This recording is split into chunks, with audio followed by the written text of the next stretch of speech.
आप सुन रहे हैं पिता के पत्र पुत्री के नाम।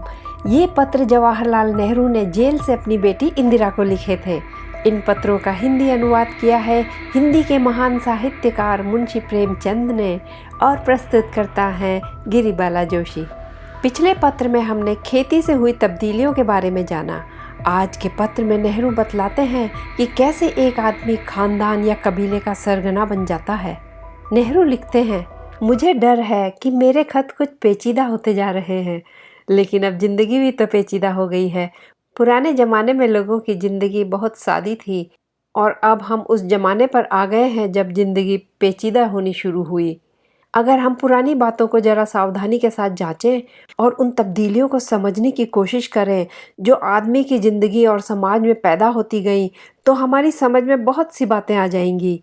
अगर हम ऐसा नहीं करेंगे तो हम उन बातों को कभी नहीं समझ सकेंगे जो आज दुनिया में हो रही हैं।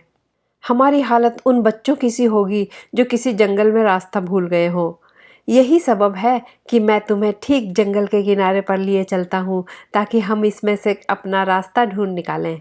तुम्हें याद होगा कि तुमने मुझसे मसूरी में पूछा था कि बादशाह क्या हैं और वो बादशाह कैसे हो गए।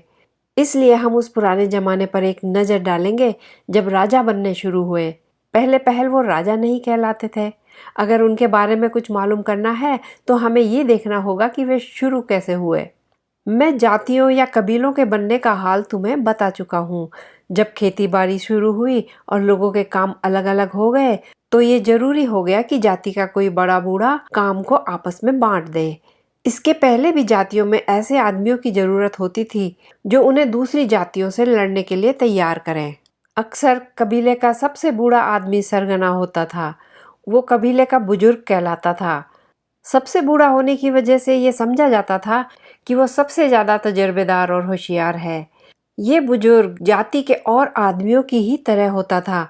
वो दूसरों के साथ काम करता था और जितनी खाने की चीज़ें पैदा होती थी वे जाति के सब आदमियों में बांट दी जाती थी। हर एक चीज़ कबीले की होती थी।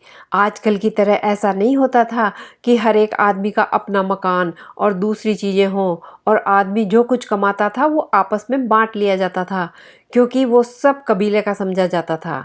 कबीले का बुजुर्ग या सरगना इस बांट बखरे का इंतज़ाम करता था। लेकिन तब्दीलियां बहुत आहिस्ता आहिस्ता होने लगी। खेती के आ जाने से नए नए काम निकल आए।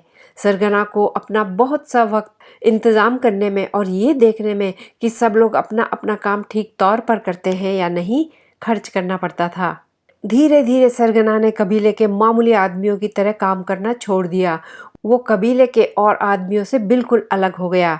अब काम की बटाई बिल्कुल दूसरे ढंग की हो गई। सरगना तो इंतजाम करता था और आदमियों को काम करने का हुक्म देता था और दूसरे लोग खेतों में काम करते थे, शिकार करते थे या लड़ाइयों में जाते थे और अपने सरगना के हुक्म को मानते थे। अगर दो कबीलों में लड़ाई ठन जाती तो सरगना और भी ताकतवर हो जाता, क्योंकि लड़ाई के ज़माने में बगैर किसी अगुआ के अच्छी तरह लड़ना मुमकिन नहीं था। इस तरह सरगना की ताकत बढ़ती गई। जब इंतज़ाम करने का काम बहुत बढ़ गया तो सरगना के लिए अकेले सब काम मुश्किल हो गया। उसने अपनी मदद के लिए दूसरे आदमियों को लिया। इंतज़ाम करने वाले बहुत से हो गए। हाँ, उनका अगुआ सरगना ही था।